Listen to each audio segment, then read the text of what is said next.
Morning, guys. So we are 3 days away from my second surgery. It's Friday today. I have some more clarification on what we'll be doing in surgery, and then I wanted to start off by extending more gratitude than I have in words.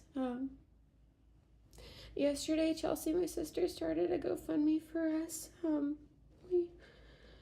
We we weren't expecting another round of medical bills, and I do want to be clear that Dr. Movahead is being extremely generous with fixing this for me, but because this surgery is in a hospital, there's a hospital fee, an anesthesiologist fee, the OR fee, and then the 23-hour observation fee that hopefully stays that way and doesn't turn into an inpatient stay. So all those things add up to an $8,000 out-of-pocket maximum that we have to meet again.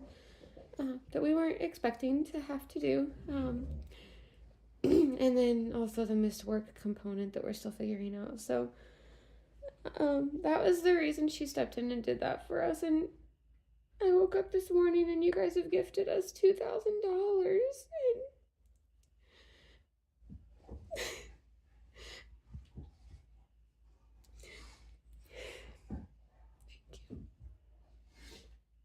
And and a lot of you gave anonymously, which means I can't even send you a thank you. So I hope you're watching this. Anyways, for Monday, my surgery's at 11 Central Time.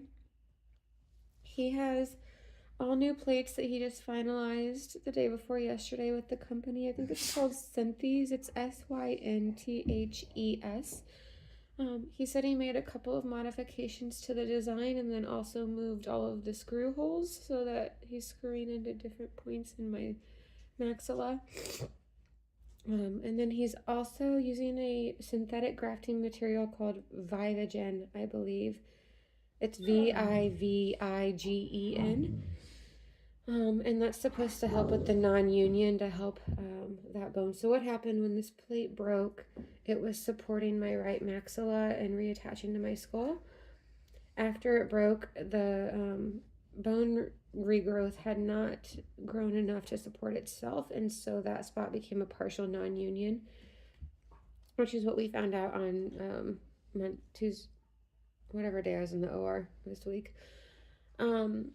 And so he's going to be putting that synthetic grafting in there to help hold that in place, but he's actually also going to be taking some bone from my chin, which I didn't realize. The reason why is when you have a non-union, the best chance of success of getting it to connect and regrow together is with an autograft or a graft from that person's own body. And so he's going to be taking my lower lip, pulling it down, making an incision inside my mouth right here, and taking out a block of my chin from the middle of my chin, and then using those bone pieces to fill in through those spaces that are not attached. I don't know how long the surgery is going to be. I didn't ask. If I had to guess, that sounds like about a 2 to 3 hour situation. And then he said I'll be in a chin strap for 3 days to help support that, which I'm surprised it's not longer. And then I'm sure I'll have, the black eye and the swelling and everything else. But that's my newest update. I have watched him go above and beyond to create, I've never seen anyone pursue their patient's health with so much ferocity and tenacity and determination. He's called me multiple times during this process to answer any questions that I have, and that has just been so reassuring to me. There's no team I'd rather be working with than this team to help solve this problem. So I will mention again, this is the first time he's ever had a custom titanium plate crack. It has been reported to Stryker as a hardware failure. And I think that's about where that's going to end because, I'm just one person. So if you have happened to have a Stryker hardware fail, please reach out to me. I would love to know if it's happening more than just to me, but this is the first time in his career he's ever had it happen. So it is nothing that I did. It was no amount of strain that I put against it that I should not have. It was truly just something that shouldn't have happened. So looking for the reasons why. And in the meantime, we're just going to keep pushing forward. And thank you guys so much for everything that you're doing for us again. Um, you know, one day this will be in the review. I thought it was going to be now, which is what makes this so much harder. But I'm not alone, and you guys have shown us that really over the last 4 years. But again, as a reminder this week, so thank you guys. I did forget to add that today is a big day. So, in order for surgery to happen on Monday, we had to have the new hardware ready, which is done and it's been shipped and delivering tomorrow.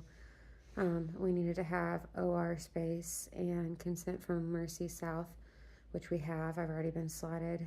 Obviously, the surgeon's time, my availability. And then the last thing is the prior authorization from insurance, which we don't have yet. So, they put an urgent request in, and I called a couple times yesterday. They called a couple of times, meaning Dr. Movahead's office called a couple times yesterday.